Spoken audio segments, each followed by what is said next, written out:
Chers compatriotes sénégalais, chers compatriotes africains, nous réjouissons de pouvoir vous retrouver dans le cadre de ce point de presse qui doit nous permettre d'aborder un certain nombre de thématiques.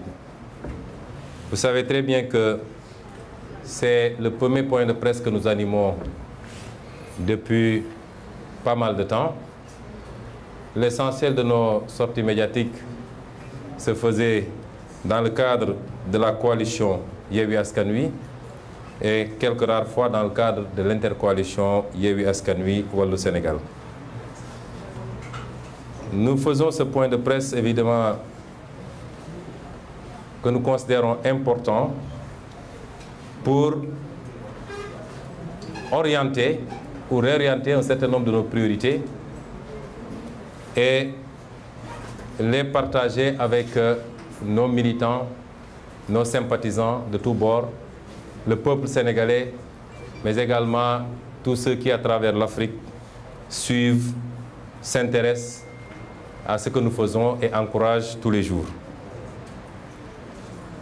Nous sommes sortis des élections, d'une série d'élections d'ailleurs, élections locales suivies des élections législatives, qui ont consacré plus qu'une percée de l'opposition, une nette victoire de l'opposition malgré les fraudes, malgré les bourrages d'urnes, malgré les manœuvres de l'administration en charge de l'élection et du Conseil constitutionnel pour éliminer des listes.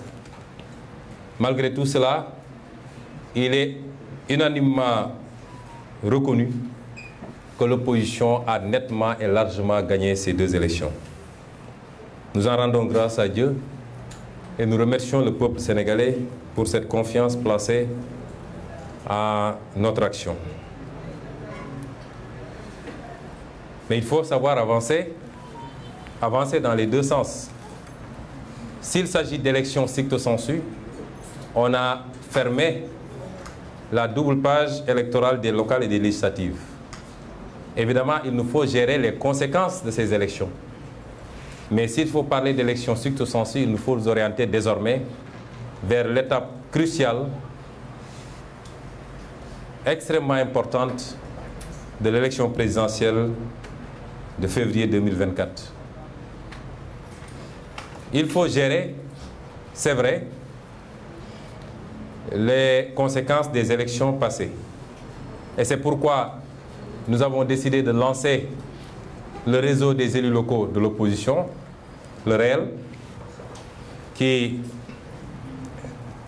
frayera sa voix en dehors de l'Association des maires du Sénégal, qui est une succursale de Macky Sall.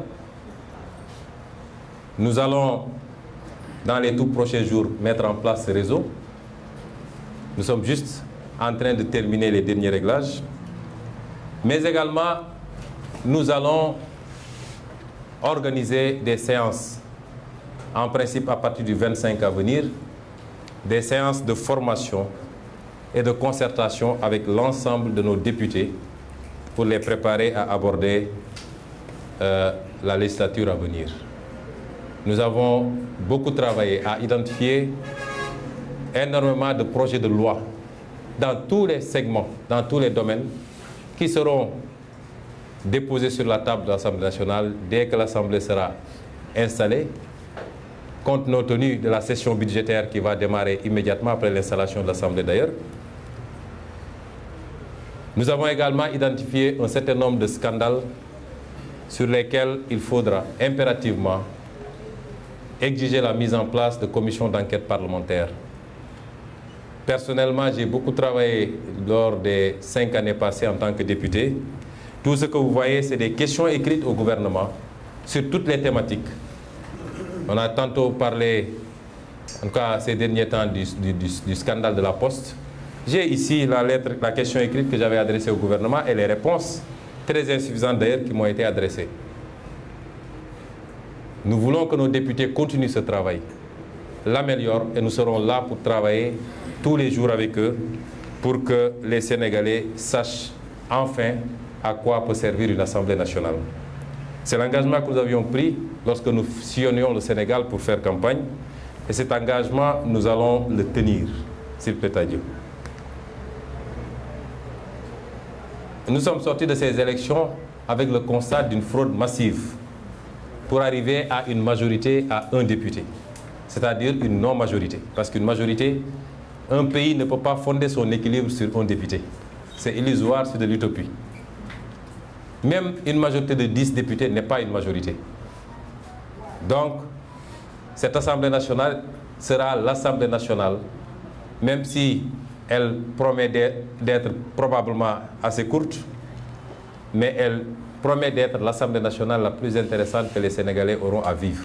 Elle sera une vraie Assemblée nationale, nous vous le promettons.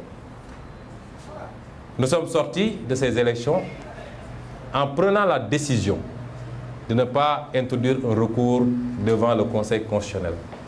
Parce que déposer un recours devant le Conseil constitutionnel, c'est déposer un recours devant Macky Sall, simplement. Il n'y a aucune différence. Nous n'allons pas crédibiliser une institution qui s'est mise à la solde du pouvoir exécutif pour charcuter les listes de l'opposition, pour décider de qui doit être candidat et qui probablement s'apprête à jouer le rôle de validation d'une hypothétique troisième candidature de Macky Sall. Et nous avons considéré que cette page, elle est tournée. Nous allons en gérer les gains, comme je l'ai dit, mais il faut résolument s'orienter vers l'avenir. Et l'avenir, c'est les 18 mois qui nous séparent de l'élection présidentielle de février 2024. J'ai tantôt rappelé en Wolof que nous sommes membres de la coalition Yewwi Askan Wi. Nous réaffirmons notre ancrage à cette coalition Yewwi Askan Wi. J'ai rappelé ce qui nous lie à cette coalition Yewwi Askan Wi. Je n'ai pas besoin de reprendre tous ces points puisque le document sera publié.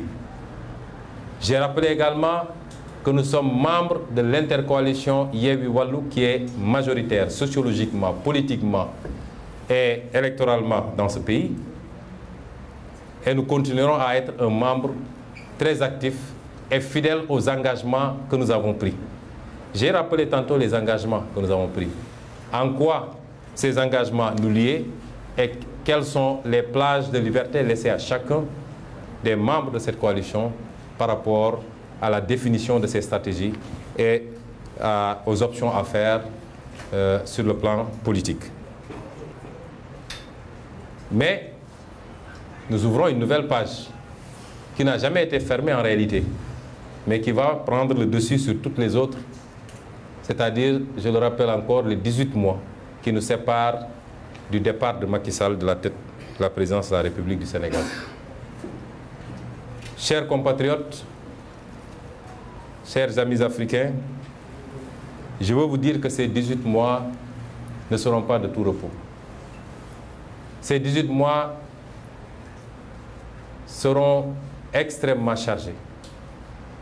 Ces 18 mois devront déterminer si l'on est capable de porter le projet que nous avons présenté aux Sénégalais et aux Africains jusqu'à son terme, ou si nous allons subir de la même manière que nos devanciers ont pu subir les Oumniébé, les Thomas Sankara, les Patrice Lumumba, et j'en passe et j'en passe. Nous sommes à cette étape fatidique d'un projet panafricain, d'un projet souverainiste que nous assumons sans complexe. En face, nous aurons une adversité et une inimité qui atteindra un niveau jamais égalé, qui a déjà dépassé tout ce qu'on a connu dans ce pays, mais qui atteindra dans les prochaines semaines, les prochains mois, un niveau jamais égalé. Et c'est pourquoi j'ai voulu parler aux militants, aux sympathisants, à tous ceux qui sont épris de justice, de démocratie, mais de changement fondamental, qualitatif, de changement structurel, adossé ou basé sur l'impérieuse nécessité de recouvrer notre souveraineté absolue, notre indépendance réelle. À tous ceux qui sont épris de ces valeurs, de ces objectifs, nous lançons un appel et nous leur présentons une feuille de route. Cette feuille de route, elle est importante parce qu'elle se dessine par rapport à cet objectif. Elle doit commencer par un postulat. Plus qu'un postulat, par l'affirmation d'un principe. Ce principe, c'est que moi, Ousmane Sonko, s'il plaît à Dieu, et si mon parti le veut, parce que nous avons des règles d'investiture au sein du parti, je suis candidat à l'élection présidentielle de février 2024. Je crois n'avoir pas besoin de démontrer la légitimité de cette candidature. De tous ceux qui avaient participé à l'élection présidentielle de 2024 en tant qu'opposant, de 2019 en tant que candidat de l'opposition, des 4 candidats de l'opposition, je suis le seul à être encore opposant au régime de Macky Sall. Vous savez ce qu'il est advenu des 2 autres qui ont préféré rejoindre le mangeoire alors qu'ils avaient, avec nous, signé un document au lendemain de l'élection pour réfuter toute légitimité de Macky Sall. Le 3e a préféré déclarer abandonner définitivement la politique. Je n'ai pas besoin de démontrer la légitimité de cette candidature parce que tous les Sénégalais qui suivent avec nous, qui sillonnent le pays avec nous, savent la relation que nous avons avec le peuple sénégalais. Une très grande partie du peuple sénégalais. Faite de confiance, faite d'affection, faite surtout d'espoir. Non pas par rapport à notre personne, qui n'est pas importante, mais par rapport au projet que nous portons avec un parti politique, avec des alliés, avec des sympathisants, mais avec même au niveau international, énormément d'initiatives similaires. Nous n'avons pas besoin de démontrer cette candidature parce que simplement, c'est le contraire qui aurait étonné tous les Sénégalais. Et par rapport à cette candidature, la feuille de route, elle est très simple. Je veux dire aux militants et aux militantes, et singulièrement à ceux qui s'agitent souvent sur le terrain ou dans les réseaux sociaux, d'orienter tous leurs efforts, de consacrer toute leur énergie à travailler sur le terrain, à enrôler les jeunes primo-votants pour qu'ils aillent massivement s'inscrire sur les listes électorales, à implanter des cellules partout dans le pays, dans les moindres recoins, tous les quartiers, les villages, les hameaux, les bourgs, d'implanter le parti dans toutes les parcelles du territoire national. Ce qui est déjà le cas, mais il faut renforcer la massification. Je leur demanderai de se mettre à la hauteur des enjeux. Il nous faut beaucoup de maturité, beaucoup de responsabilité. Que Macky Sall qu'on lui ait servi du fognon au Mali ou pas n'est pas un débat pour nous. Ce n'est pas important. Que tel ait insulté Sonko ou tel ait diffamé Sonko n'est pas important. Restons focus sur le projet et sur les étapes à franchir pour pouvoir appliquer ce projet et montrer aux Sénégalais qu'on peut gérer autrement et avoir des résultats. Et pour cela, c'est le travail de terrain d'abord. C'est la sensibilisation, c'est la formation tous les jours. Et c'est cela qu'on attend des militants et des militantes de ce parti. C'est renforcer l'appareil électoral, la machine électorale. Nous donner tous les moyens d'être présents un peu partout.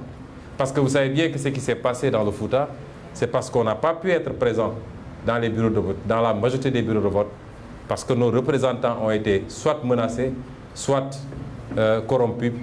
Et quand il n'y a pas de représentants de l'opposition, bonjour les dégâts. Je peux vous dire que ce qui s'est passé dans le Fouta ne se passera plus. Que nous avons pris, nous sommes en train de prendre toutes les dispositions et ça ne se passera plus, Inch'Allah. C'est ça le travail que nous attendons de vous. Et non pas des débats stériles, puérils du matin au soir, sur des insultes, des attaques contre-attaques. Ce n'est pas ça que nous attendons. Notre projet vaut plus et mieux que ça.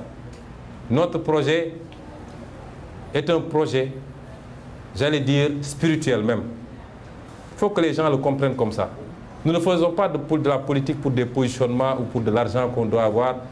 Nous faisons de la politique par conviction.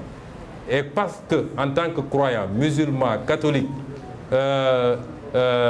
religion traditionnelle, nous sommes convaincus que se mettre au service de sa société, se battre pour sa société, se faire insulter pour sa société, se faire emprisonner pour sa société, se faire tuer pour sa société, est un acte d'adoration au même titre que la prière, le jeûne et tout autre acte d'adoration. C'est de cela qu'il est question. Et il ne faut pas qu'on vous induise à abandonner, à lâcher la proie pour l'ombre. Les petits débats, vous savez leur technique, chaque jour ils allument des contre-feux. Chaque jour on sort de faux dossiers et les gens sont là à épiloguer. Sortez de ce terrain et restez focus sur le projet pour 2024. Et au-delà du travail de terrain auquel nous vous appelons, il y a également un travail de vigilance. Parce que ma conviction, elle est nette, que personne n'est mieux placé que nous pour gagner l'élection présidentielle de 2024. Je ne suis pas un utopiste, je ne suis pas un nombreliste, je suis quelqu'un de très posé sur ces questions. En 2019, quand les gens sont venus me voir pour me dire qu'on va gagner, je leur ai dit que c'est possible. Parce que, comme on dit, les desseins de Dieu sont insondables. Mais si je m'en fie simplement aux aspects factuels et pratiques, je crois qu'il nous faut nous fixer comme objectif de bien figurer, de marquer notre terrain, de montrer que nous sommes une force sur laquelle il faut compter, plus que de penser qu'on va gagner cette élection. Autant j'étais très prudent pour 2019, autant je le dis aujourd'hui. Et je le dis avec toute l'objectivité du monde, il n'y a personne de mieux placé que nous pour gagner l'élection présidentielle de 2024, s'il plaît à Dieu. Et c'est pourquoi il faut qu'on reste focus. Et c'est parce qu'ils en sont convaincus qu'ils ont décidé de mettre un frein à ce projet. Quand je dis il faut comprendre qu'il s'agit de Macky Sall et son régime, mais il faut comprendre également que c'est la France. Ils sont décidés. Mais le plus important, quand vous lisez la prolifération d'articles de médias français, de porte-voix officieux de l'Élysée, la première chose qu'il faut noter, c'est que tous conviennent maintenant qu'Ousmane Sonko peut être est potentiellement le prochain président de la République. Ce qui faisait ricaner il y a quelques mois en arrière. C'est le fruit de votre travail à vous, les militants et les militantes, à vous les sympathisants, à tous les Sénégalais qui nous font confiance. Ce n'est pas le fruit du travail d'Ousmane Sonko. Et c'est pourquoi vous ne devez pas accepter de faire tout ce travail pour rattraper ce qu'on avait perdu, pour effacer les rendez-vous manqués. Et qu'au dernier moment, la France et Macky Sall et son régime décident par des moyens non orthodoxes, par des armes non conventionnelles, de liquider ce projet. Et je puis vous assurer que tous les jours que Dieu fait, leur laboratoire tourne à plein régime, en fabriquant énormément de complots et de projets de complot. En arrêtant Ousmane Diagne et Papito, ce qu'ils recherchaient, c'est d'intimider. Vous qui êtes sur les réseaux sociaux, que vous êtes en train de faire un travail formidable. Je ne vous connais pas. Je ne connais pas le 1 millionième de ceux qui sont sur les réseaux sociaux. Mais je vois le travail que vous êtes en train de faire, qui est salutaire et on vous remercie. Et pourquoi ils vous craignent? C'est parce qu'eux, ils ont leur presse. Vous, vous avez les réseaux sociaux, beaucoup plus puissants aujourd'hui que la presse. Ils peuvent continuer à soudoyer quelques patrons de presse, leur faire sortir n'importe quelle bassesse contre nous, mais ils n'auront jamais la force des réseaux sociaux. Et c'est pourquoi aujourd'hui, ils ont pris Ousmane Diagne, un père de famille, un brillant intellectuel, qui n'a rien fait, Papito, pour des questions d'humour. Et sans que, paraît-il, d'après les avocats, des plaintes aient été déposées par, soi-disant, les quotidiens concernés, le procureur se constitue, lui, partie civile dans une question comme ça, pour arrêter des gens. ne vous y trompez pas, ils pensent pouvoir vous intimider. Ils pensent pouvoir frapper un coup de sorte que vous aurez peur de le faire, mais ils n'ont rien compris. Et ce travail va continuer et la mafia Kachikach va même bientôt sortir en quotidien, tous les jours, en quotidien. En prenant un groupe qu'ils appellent farce spéciale, leur objectif, c'est de mettre la pression sur ces jeunes. Pas plus tard qu'hier, un des détenus a appelé mon chef de protocole. Et la semaine passée, c'était un autre détenu qui a appelé Serigne Cheikh Ndioro Mbacké de Touba pour dire que tous les jours, les gens viennent leur mettre la pression, pour leur dire de changer leur version et d'avouer leur lien avec moi, Ousmane Sonko, qui serait derrière, qui leur aurait donné de l'argent, qui aurait financé des activités subversives, ainsi de suite, ainsi de suite. Tous les jours, ils sont dans cette logique de fabrication de preuves, de mensonges pour pouvoir atteindre Ousmane Sonko. Le cas de François Mancabou. Je tiens d'un de ses proches conseillers qu'il lui a révélé avant sa mort les raisons qui ont conduit à sa torture et à sa liquidation, son assassinat tout simplement. Parce qu'ils ont voulu le contraindre à signer un procès-verbal par lequel il reconnaissait avoir des liens avec moi, qu'il serait le cerveau de ma sécurité en tant qu'ancien commando, bien formé à beaucoup de choses, que lorsqu'il se déplaçait vers le sud du pays, en Casamance, c'était pour venir prendre des instructions auprès de moi, et que c'est l'un de mes proches gardes du corps, Momo, qui serait le link entre nous. Et vous comprendrez d'ailleurs bien pourquoi ils ont voulu profiter des malheureux événements de Thiès lors de la campagne pour cueillir Momo, qui est dans leur viseur. Ils sont venus jusqu'à Kolda nous amener une convocation pour Thiès. Malheureusement pour eux, ils nous ont amené Momo Kane. Moi, je n'ai pas de Momo Kane dans mon entourage, on a refusé de prendre. Ils sont dans cette entreprise quasi quotidienne. Et quand François Mancabou leur a dit que je ne signerai jamais ce PV, je ne connais M. Sonko ni de près ni de loin, à part le voir de temps en temps à la télé comme la majorité des Sénégalais. Je ne l'ai jamais rencontré, je ne lui ai jamais serré la main, je ne lui ai jamais parlé au téléphone. Mon éducation, mon ethnie et mon honneur de commando ne me permettent pas de faire ça. Ils ont commencé à le torturer jusqu'à ce que mort s'en suive. Je n'ai pas connu François Mancabou, mais je regrette de ne pas avoir eu à connaître cet homme d'honneur et de dignité, parce qu'il en manque aujourd'hui dans ce pays des hommes de ce genre. Et je dis à sa famille qu'il y a de quoi être fier de François Mancabou. Et aujourd'hui même, je me rendrai auprès de ses proches pour présenter les condoléances de notre parti, comme je me rendrai auprès des familles de tous les prisonniers politiques de Macky Sall. Je dis que Pastef a aujourd'hui 17 prisonniers politiques entre les mains de Macky Sall. 17. Pastef a 19 personnes qui ont été assassinées par Macky Sall et son régime de 2016 à ce jour-ci. C'est un record. Il n'y a aucune formation politique qui est autant subie dans ce pays. Personne n'en parlera. Mais dès que Pastef haussera le ton, vous entendrez les bien-pensants de ce pays nous parler de paix, de stabilité, de ceci et de cela. Ce que j'appelle l'hypocrisie, un terme que beaucoup n'aiment pas, mais je l'assume. C'est ça le pays. On est tout le temps assiégé, attaqué, diffamé, tué, emprisonné injustement. Personne n'en parle. Si Macky Sall était à genoux, s'il était dos au mur, vous entendrez des interventions de partout. C'est ça le pays, c'est ça le Sénégal. Mais nous ferons face. Et c'est pour cela que je dis aux militants, par rapport aux machinations de Macky Sall, terrorisme, dossier terrorisme fabriqué par le procureur, dossier de rébellion, Ousmane Diatta fabriqué par le procureur, 94 milliards, ils sont allés saisir un cabinet français et j'en ai été informé immédiatement. Et ce qui est cocasse, pour des dossiers supposés privés, c'est les services consulaires eux-mêmes qui saisissent maintenant des avocats hors du pays. Parce que simplement, ils savent qu'aucun avocat sérieux, aucun avocat normal dans ce pays ne va s'engouffrer dans des dossiers comme ça. De même que le dossier de viol imaginaire qui n'existe que dans la tête de Macky Sall. Ils se sont tellement menti qu'ils ont fini par croire à leurs mensonges. Et c'est ça qui est dramatique dans le mensonge, justement.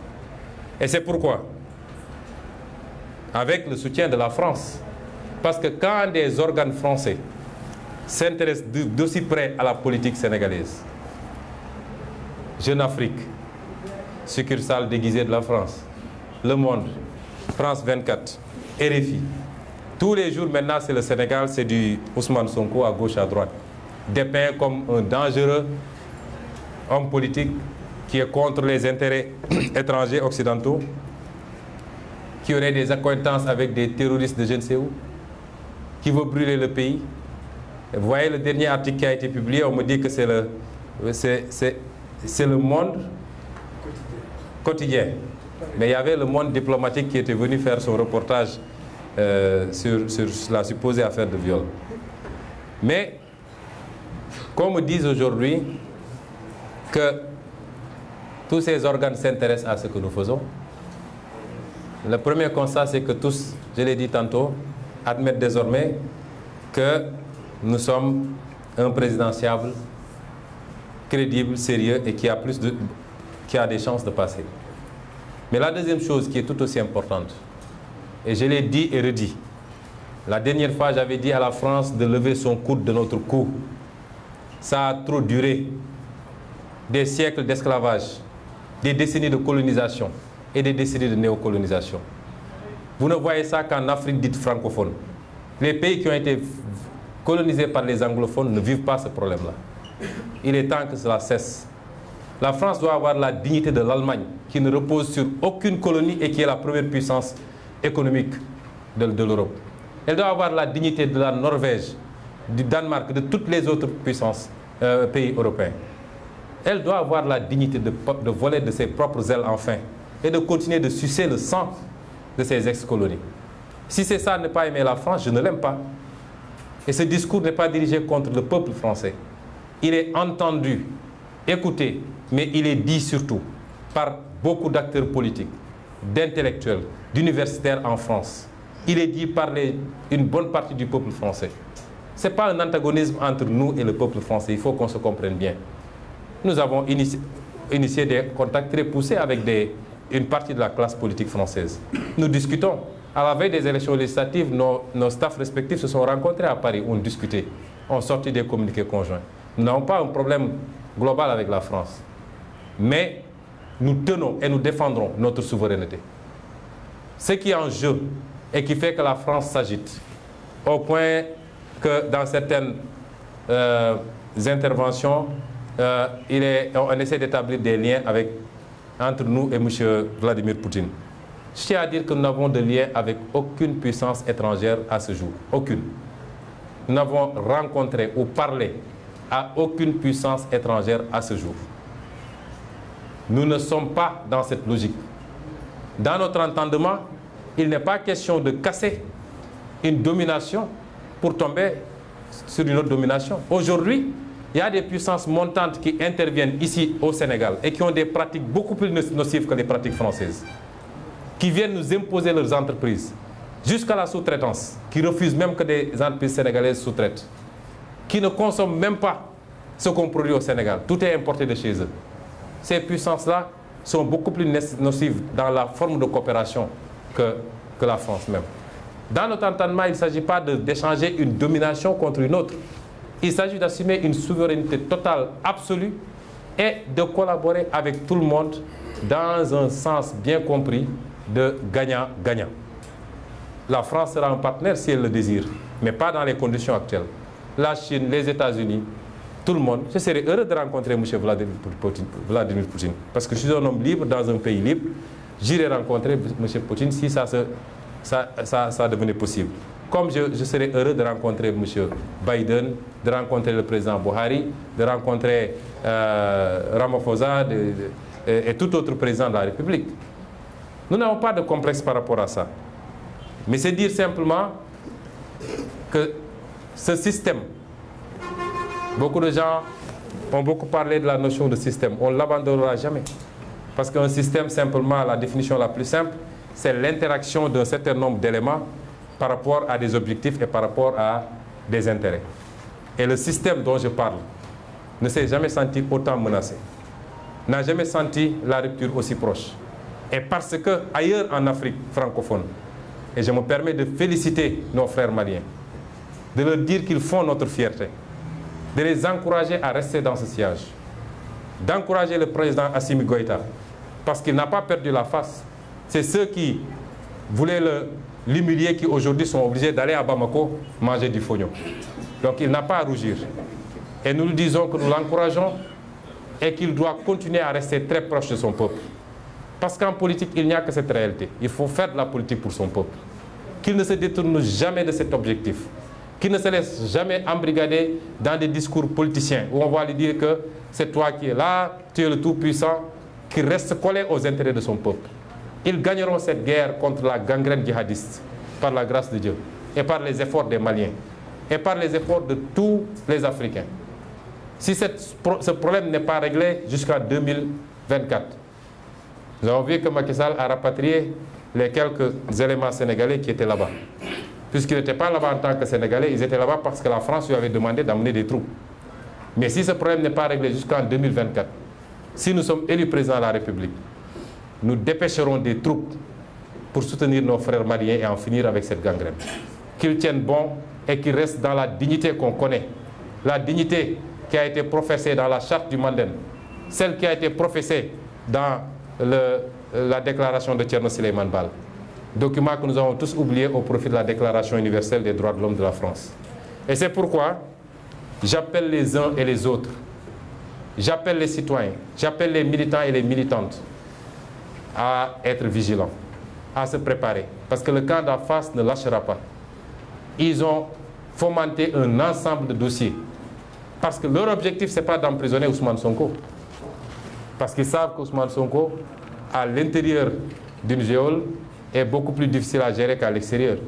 Leur objectif, c'est de trouver un motif de condamnation, ne serait-ce qu'au sursis, dans les 18 mois à venir, pour empêcher la candidature de Ousmane Sonko à l'élection présidentielle de 2024. Est-ce que le peuple l'acceptera? Est-ce que vous, militants et militantes, vous l'accepterez? Est-ce que vous, frères africains, vous l'accepterez? Je ne pense pas que oui. Et c'est pourquoi nous vous demandons de vous tenir prêts à faire face à ces projets de forfaiture. Je terminerai par une question d'actualité. Nous avons beaucoup parlé dernièrement d'un dossier aux conséquences sociales, professionnelles, économiques même incalculables. Il s'agit de la cession partielle de l'hôpital de Dantec et du projet de construire sur une autre partie une nouvelle structure. Nous avons entendu les avis des uns et des autres, ceux qui sont pour et ceux qui sont contre. Ceux qui sont pour se limitent à parler de la nouvelle structure à construire. Le débat entre médecins que j'ai suivi, ça se limite à parler de la nouvelle structure à construire, mais pas des 3 hectares au centre-ville qu'il est question de céder à des privés. Le débat technique, nous ne pouvons pas trop épiloguer là-dessus parce que je ne suis pas médecin. Je disais tantôt, Dr Diop est là et les médecins, ils s'y connaissent mieux que moi. Mais j'ai entendu parler des conséquences qu'il y aurait sur la formation des médecins parce que l'essentiel des médecins parachevaient leur formation dans ces structures hospitalières. J'ai entendu parler des conséquences sur le personnel, particulièrement les contractuels ou les temporaires qui seront en chômage technique. J'ai entendu parler des conséquences sur les malades, puisqu'ils n'ont pas mis en place des mesures d'accompagnement pour que ces malades puissent se soigner correctement ailleurs. Nous avons entendu toutes sortes de conséquences. Nous allons continuer à les examiner et avec le mouvement des médecins du parti, nous y reviendrons un peu plus amplement. Mais je vais vous parler de l'aspect juridique et administratif. J'ai dit tantôt que j'appelle le peuple sénégalais à s'intéresser un peu plus à toutes les problématiques et non pas seulement sectoriellement aux problématiques qui impactent les uns ou les autres. Parce que l'impression que nous avons, nous qui nous battons depuis des années, c'est qu'il y a un mal sénégalais qui consiste à ce que tant que le Sénégalais n'est pas directement et personnellement impacté, il a tendance à suivre les choses de très loin. Et il faut en finir avec ça. Parce que si aujourd'hui, le régime de Macky Sall se livre à ces pratiques aussi facilement, c'est parce qu'il l'a déjà fait et refait. Des gens l'ont dénoncé, mais ça n'a pas eu de suite. Mais si tous les Sénégalais s'étaient levés pour dire attention, non. Ou alors, ça ne me concerne pas directement, mais j'irai marcher, j'irai manifester parce que ce n'est pas bon. Je pense qu'on n'en serait pas là. Aussi bien sur la question de la gestion de nos ressources naturelles, la question du bradage de notre patrimoine immobilier, de nos terres agricoles, de nos ressources halieutiques. Sur toutes ces questions-là, il faut en faire des questions publiques et que tous les Sénégalais se sentent concernés. Je disais tantôt que, en ce qui me concerne moi-même, lorsqu'il y a eu des opérations similaires, j'avais interpellé le gouvernement d'une question écrite en tant que député à l'Assemblée nationale. Au moment où je vous parle, je n'ai pas eu de réponse, sauf pour le terme sud. Et le terme sud, finalement, le projet a été abandonné parce qu'on a fait beaucoup de tollés et l'armée a repris le terrain. Parce qu'il était question de donner à un promoteur immobilier qui devait faire un programme là-bas. Mais pour toutes les autres problématiques que nous avons soulevées, dans cette question écrite par exemple, nous avions soulevé, et elle date de 2020, nous avions soulevé le cas des immeubles cédés. Il y a l'ancienne gare routière Pompier qui a été cédée à des Marocains. Et d'ailleurs, dans la question, je leur avais dit que le projet pour lequel ils avaient cédé, le projet s'appelle Cité de l'émergence. Les délais sont largement dépassés et jusqu'à présent, l'entreprise n'a pas livré les immeubles. Vous savez, quand on vend à une entreprise marocaine, si vous saviez le prix au mètre carré auquel on l'a vendu, n'importe quel privé sénégalais aurait pu acheter ça. Mais ils l'ont vendu à des Marocains. J'avais soulevé le cas également des immeubles de la SICAP qui sont derrière l'Assemblée nationale, qu'ils ont cédé à des politiciens. J'avais parlé des dossiers, des immeubles qu'ils ont donnés en bail emphytéotique de 99 ans. Vous savez, quand vous avez un bail emphytéotique, vous pouvez aller hypothéquer l'immeuble, lever des fonds. N'importe quel d'entre vous, journalistes, on vous donne un bail hypothétique, emphytéotique sur un immeuble en plein ville. Vous allez dans une banque, vous levez 3 milliards, vous faites ce que vous voulez avec ce truc. Parce que vous avez une garantie d'un foncier de 3 milliards. C'est comme ça qu'on enrichit des gens. Et c'est ça la pratique de Macky Sall. Donc, et j'avais soulevé également ces questions-là en leur disant, l'immeuble Brière de Lise que vous avez donné à Sénéguindia, l'immeuble, le titre foncier 2683 rue Carnot que vous avez donné à Sénégal Hôtel Invest, l'immeuble 5421 que vous avez donné rue Kléber, que vous avez donné à Sénégal Global Solutions, ainsi de suite. Et j'avais demandé à ce qu'on nous édifie.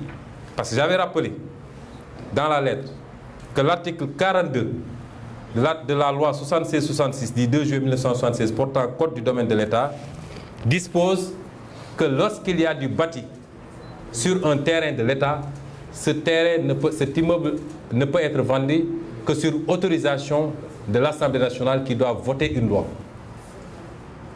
Et tout ce qui a été fait, il y a un décret pour les mises les baux qui ont été donnés, il y a un décret simplement du président de la République. Alors qu'en matière immobilière d'État, vous ne pouvez pas donner des baux qui dépassent 50 ans. Ils donnent pour 99 ans. C'est illégal. Et j'avais demandé à ce qu'on me donne, moi j'étais à l'Assemblée nationale, à aucun moment l'Assemblée nationale n'a été saisie et n'a voté une loi.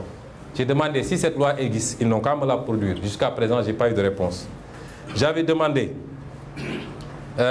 qu'on nous dise quels sont les prix auxquels ces biens ont été cédés. Je n'ai pas eu de réponse.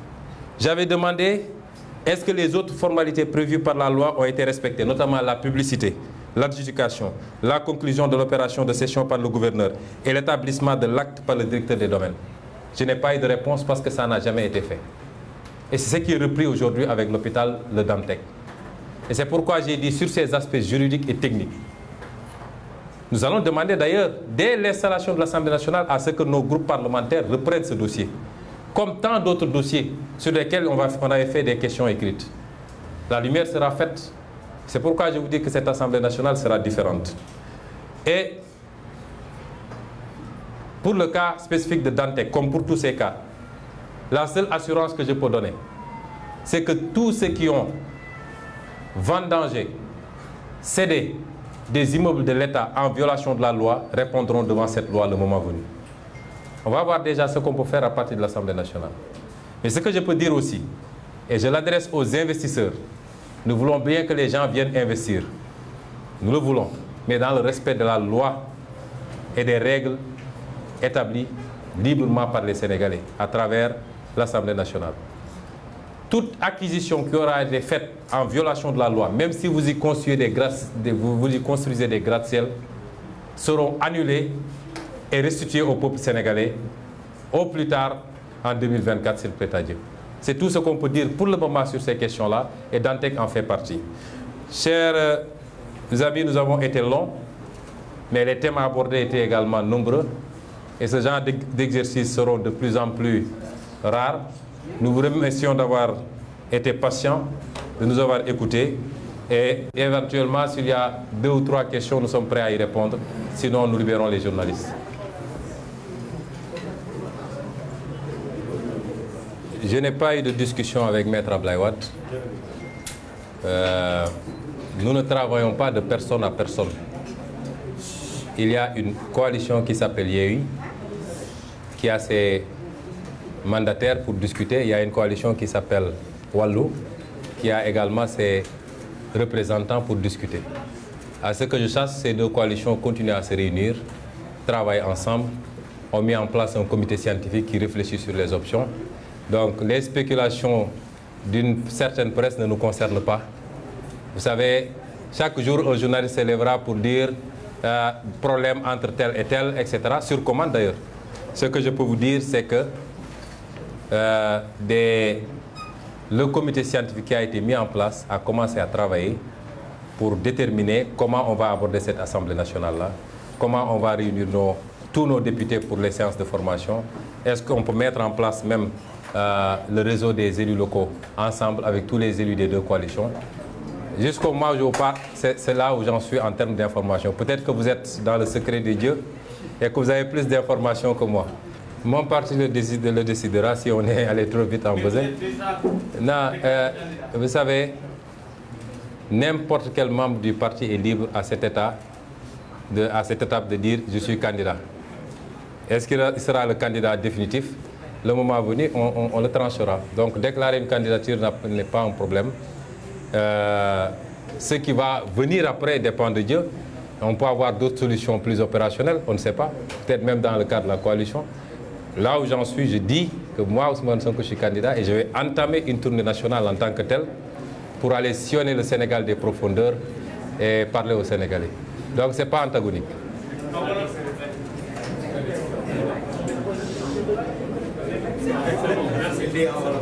Mais on vous remercie.